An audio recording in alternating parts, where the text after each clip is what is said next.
Welcome back, viewers, to the latest researches and news. Today we have 4 developments about the conflict going on in northern Ethiopia. Firstly, we will update you about, as I informed you in a previous video, about Tigrayan fighters' weapon being launched from improvised ground systems. Rockets normally designed for fighter jets now being fired from the ground. We explain what this weapon is and what its appearance means. Secondly, about armed convoys, including the Tekeze militia, are moving through Gondar city toward Wilkate, Humera, and Segedi. After that, about Tigray Defense Force fighters are celebrating. We received video from Tigray Defense Force sources showing soldiers marking their victory on the Shererina front. And in the last, about hundreds of Tigrayans have crossed into Sudan after the weekend's fighting. A civilian displacement crisis is now developing alongside the military one. We reported in a previous video that Tigray Defense Force appears to be acquiring weapons systems that go beyond what was known to be in its arsenal. Tonight, new visuals have emerged that add a specific and significant detail to that picture. Tigray fighters have been seen in possession of Iranian-manufactured Farak 80 Mema rockets, and these rockets are being used in a way that was not their original design. Let us explain the weapon first, because understanding what this rocket is designed for makes its appearance here more significant. The Farak 80 memory signal rocket is an Iranian-produced weapon system originally designed for use on aircraft, specifically fighter jets and bomber aircraft. It is an air-to-ground weapon. The rocket is typically mounted on aircraft weapon pylons and fired from altitude against ground targets below. What the new visuals show is that Tigray Defense Force fighters are adapting these rockets for ground launch, firing them from an improvised ground-based launcher. This kind of improvisation is not new in conflict zones. Various armed groups around the world have adapted air-delivered weapons for ground use with modified launch rails or makeshift platforms. Why does this matter operationally? An 80 mm rocket of this type, when fired effectively even from an improvised ground launcher, can be used against armored vehicles, fortified military positions, and concentrations of troops at ranges that exceed what a standard rocket-propelled grenade can achieve. The accuracy is limited compared to purpose-built ground-launched systems, but the destructive effect on armored vehicles and personnel in the target zone is significant. The critical questions that remain open: where did these rockets come from, and how many are in Tigray Defense Force's possession? Independent verification of the source has not been established. The quantity available to Tigray Defense Force is unknown. What we can say from the visuals: these rockets are present. They are being handled by Tigrayan fighters. And the adaptation for ground use while improvised suggests a deliberate effort to extract combat utility from a weapon system that was not designed for this role. In our previous video, Tigray Defense Force sources signaled that more advanced and unexpected weapon systems had not yet been revealed. The Iranian Farak rockets may be part of that unrevealed picture, or they may be the beginning of it. We will continue monitoring for further information and will share verified updates as they become available.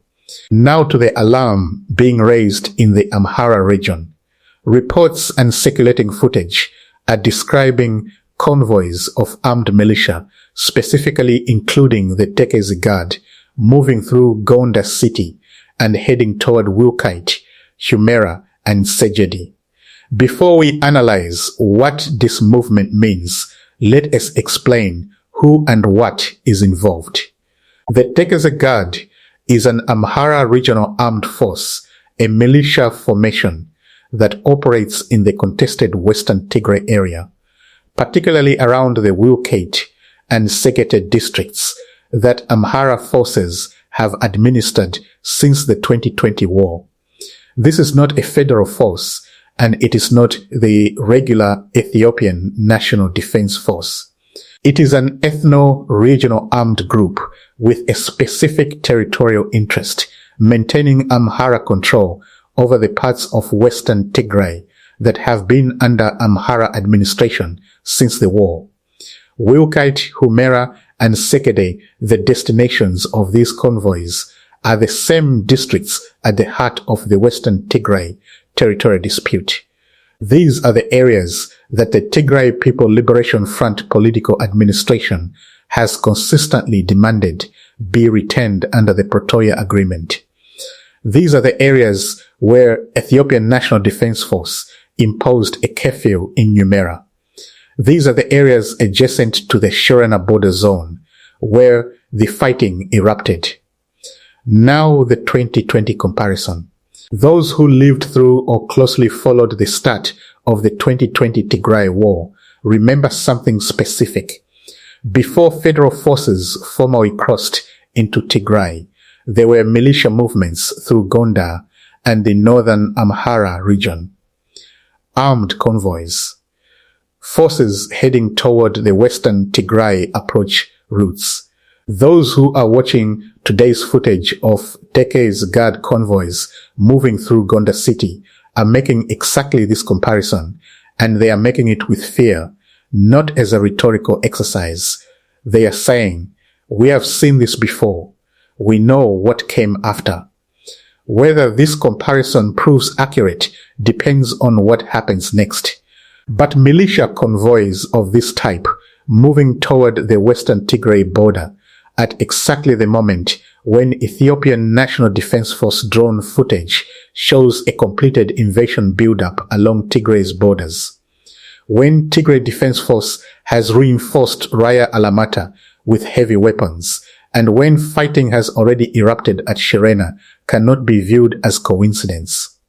These convoys may be reinforcing existing Amhara positions in western Tigray in anticipation of Tigray Defense Force pressure on that front, or they may be part of an active operational deployment that precedes or accompanies a broader military push.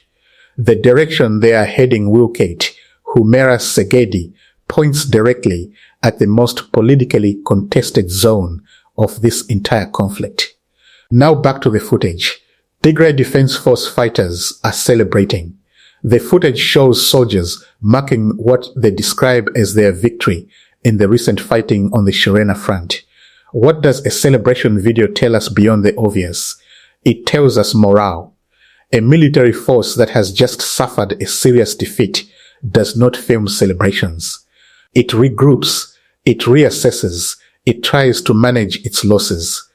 Tigray Defense Force fighters celebrating in public footage released through their own channels reflects a belief on the ground that the Shererina engagement went their way.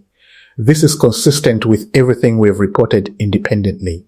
The confirmed captures of Ethiopian National Defense Force soldiers. The hospital overflow in Gondar. The rising Ethiopian National Defense Force death toll from the front. The claims of destroyed tanks and vehicles.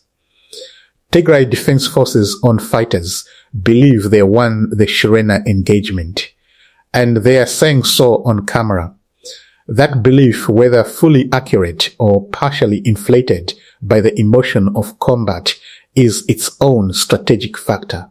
Morale in a fighting force is not separate from capability. It is part of it. A force that believes it won and celebrates that victory is a force that will fight again, perhaps more aggressively the next time. The Ethiopian National Defense Force Command is watching this footage too.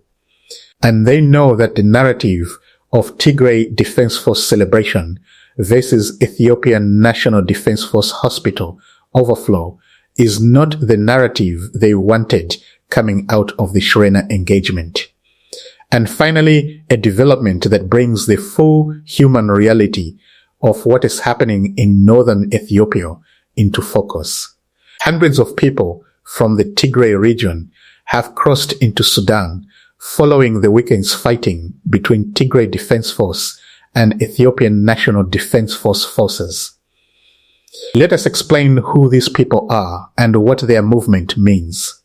These are civilians, people who live in the Western Tigray area, the zone directly adjacent to the Shererina fighting, the zone where Humera is under curfew, the zone that the Tekeze Guard convoys are heading toward.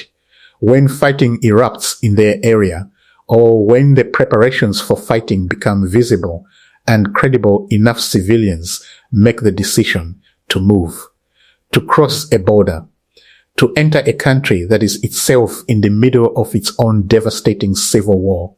That calculation that crossing into Sudan is safer than staying where they are tells you something very specific about the conditions on the Ethiopian side of the border. This is not the first time Tigrayans have fled into Sudan. During the 2020-2022 war, tens of thousands of Tigrayan civilians crossed into Sudan's Kassala and GDRF regions as fighting in Western Tigray escalated. The fact that this movement is beginning again, even as the current phase of fighting is still being described as limited and localized, is a warning signal. Civilian displacement is not a lagging indicator of conflict. It is often an early one. Families flee when they sense danger coming, not after it has fully arrived. A new humanitarian displacement crisis is now developing alongside the military confrontation. The international community needs to be aware and needs to begin preparing to respond before the numbers crossing into Sudan grow from hundreds to thousands. 4 stories tonight, each one more alarming than the last. Iranian Farak rockets in Tigray Defense Forces' hands, being launched from improvised ground systems, a weapon designed for aircraft adapted for the battlefield in Tigray. Tigray Defense Force sources have signaled that more unexpected capabilities are still to be revealed. Tekeze Guard convoys moving through Gondar toward Wilkite, Humera, and Segedi. A movement pattern that observers are comparing with fear to what they saw in 2020. Tigray Defense Force fighters celebrating the Shererina engagement on camera. A military force that believes it won and is showing that belief publicly. And hundreds of Tigrayans crossing into Sudan.